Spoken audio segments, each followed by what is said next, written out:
copy them. Okay, we didn't copy everything, but let's give them a bit of credit anyway. First of all, the Greek the word democracy, which we still use in Britain today. In ancient Athens, citizens met regularly to vote on the laws that changed their daily lives by showing a simple show. We say all. Women, slaves and foreigners were banned from voting, so not so democratic really. They also gave us the Olympic Games. The very first Olympics was in 776 BC. The only event was a 200-metre race, and the winner was a humble baker in Comus. As time went on, the Greeks added more events, making it like the Olympics that we know today. The big difference being that the Greeks did it all in the nude. The Greeks pretty much invented modern mathematics, sculpture, philosophy, science, and even medicine. They made new lollies to make cool inventions like the water wheel, the alarm clock, the catapult, and even the vending machine. Finally, our language has rooted to ancient Egypt. Ancient Greece. From individual letters like through to complete words like dinosaur and helicopter. So whether we're talking about language, science, maths, law, buildings, or knowing And also left us many myths and legends about battles, gods, goddesses, and monsters.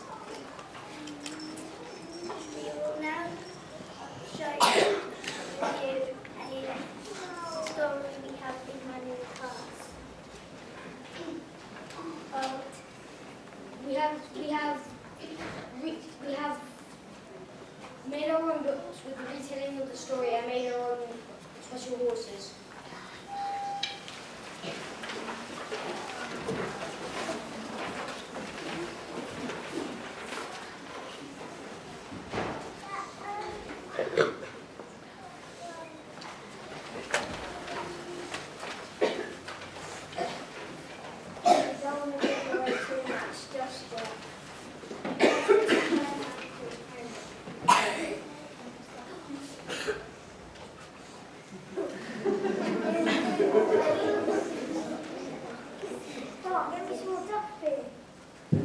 No, not Homer Simpson. He lived thousands of years ago and his name was just Homer. He was a slave who was blind. How am I supposed to write it down if I was blind? You didn't write it down, you learned it all by heart. I must have a good memory then. People did in those days. This is a story of a beautiful woman and the meddling ways of gods. One day, a king and a queen had a baby boy. The queen had a terrible dream, and that the baby boy was going to be the downfall of Troy. So they sent a servant to take the baby boy away to the mountains to die.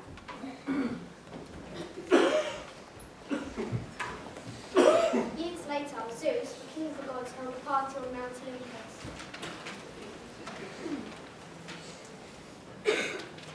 All of the gods were invited except for Sprite, an mischievous god who always started trouble, but not getting an invite wasn't enough to stop Sprite. I'll teach them a lesson. Golden apple. Such a lovely gift. I will remember this.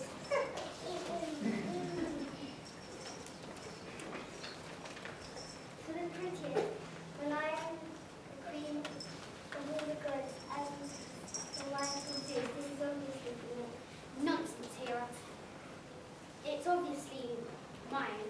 I, Athena, possessed warm wisdom. The act was obviously mine. Ladies, I, and Titan said to this, you all know that I am the goddess of love and beauty. So why are we arguing about something that so obviously belongs to me? Anyone? Enough of this argument. We're in the beast of Mount Olympus. Go down to Mount Ida where you'll find a shepherd boy named Paris. He's known to be wise on the disciples here. Go. Hello, Paris. We are the three goddesses from Mount Olympus. We sent you so you can decide who is the prettiest. If you pick me, I'll make you a fine warrior. One that will never lose another battle. If you pick me, I'll give you as much power as Zeus has on heaven here on earth. What? You pick me. I powerful woman on earth. She's already married, but we can work around that, hopefully. Well, this day we're up. Aphrodite, the apple is yours. Now, more about this girl. Helen, is it? Told you so. Go to the tournament and try tomorrow. The winner will be guest of honor at the banquet in Sparta. You need to win so you can meet Helen at the banquet.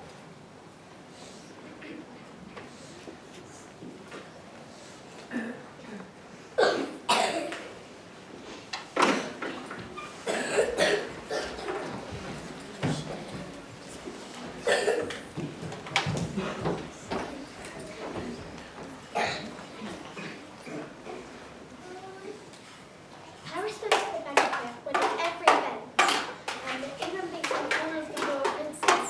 Prince Hector was enraged that a shepherd boy would dare to beat him and went to kill Paris. Just as he was about to strike, fatal blow. Stop! This was the baby you ordered me to take to the mountains to die. I couldn't do it, so I raised him as my own. Paris was welcomed back as a prince of Troy and sailed to Sparta to celebrate.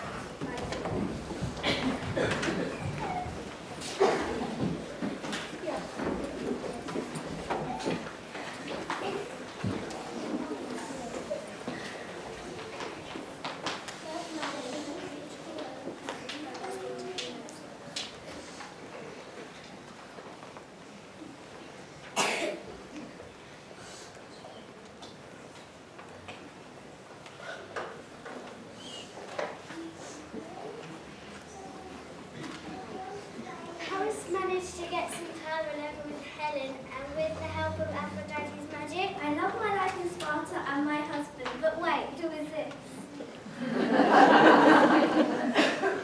They fell in love.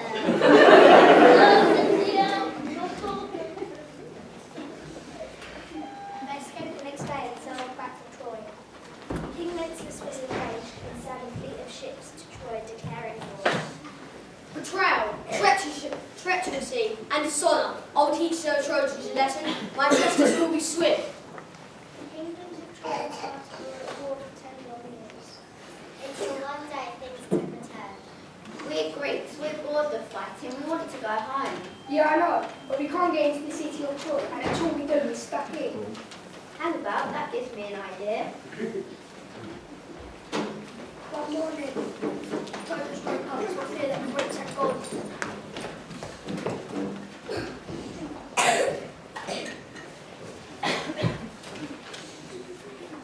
Hey, where did the Greeks go? They just left without saying goodbye. That's a bit rude. Hello then, what's this? A huge wooden horse. What's it doing here? I think the Greeks left it. Well, that's kind of rude, but still, they should have said goodbye. At least they left it friendly. Not exactly going to fit all the length of the city. True, we could put it in the centre of the city. It would look nice there. Oh yeah, it's on wheels, so that will help. They dragged the horse back into Troy. That night, while everyone was asleep, a door opened in the bottom of the wooden door. And out came the Greeks who attacked the city.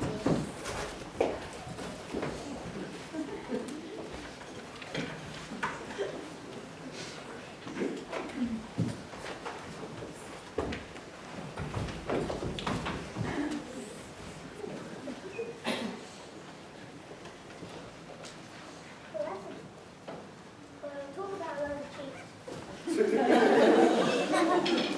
Well done, that wooden horse was a great idea. Yes, but I still think my original idea is a wooden chicken. Greeks know all the houses to the right. Blas, I just redecorated the bathroom. That was a waste of time. And that was the end of the Trojans. So, yeah.